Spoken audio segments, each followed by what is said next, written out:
Here with head coach of the men's track and field program here at Ohio State, Ed Beathea. Ed, you guys going into the indoor Big Ten championships this weekend. Can you just give us a preview of that and your expectations for this weekend?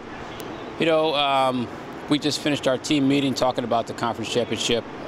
It looks like right now, if we could be in the top 4 as a team, that would be probably a good finish for us. We would probably want to highlight potentially Demoy Bogle in the hurdles, Chris Fallon in the mile.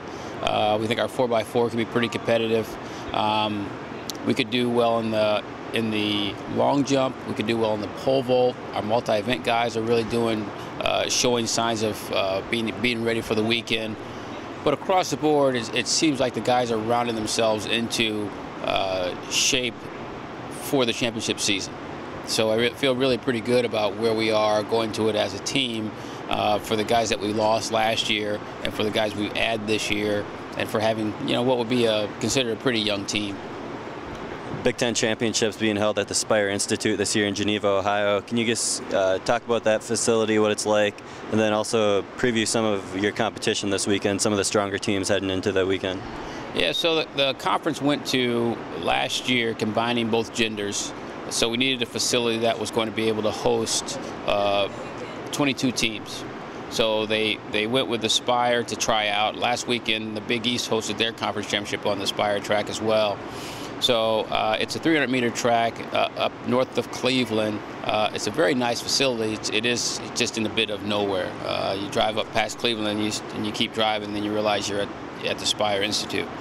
But it's a nice facility. They have several different indoor surfaces, basketball courts, all of those things. So we're excited about the possibility of being able to put on a really competitive championship there and to really be able to produce some pretty competitive marks to qualify, hopefully get some guys into the national championship. And that was part of the other decision-making process, was that to go on an oversized track where head-to-head competition in our league would allow for some really good performances going into the end of the season too. So we're looking forward to, or we anticipate that there will be some pretty good competition. I think that a lot of the competition is going to come from what it looks like now. Nebraska, they're looking pretty good on paper on the men's side. It looks like Wisconsin's going to be a pretty solid team up in the top 3. Maybe Minnesota.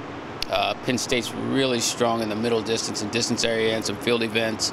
Like I said, if we could be in that top 4 range, that would really be a positive weekend for us. The question is going to be how we get impacted by our strengths on the track, which are probably the sprints, hurdles, and some field events, how that impacts us by other teams. But all in all, it should be a pretty good competition. The conference has really gotten more competitive in the last couple years. Last year, outdoor was fantastic for track and field, but it also became really competitive really fast. Some events that used to be softer events have now become really strong events, and the depth of the conference has really improved. So it's a good problem to have as long as you can recruit some guys that are going to be able to get you there.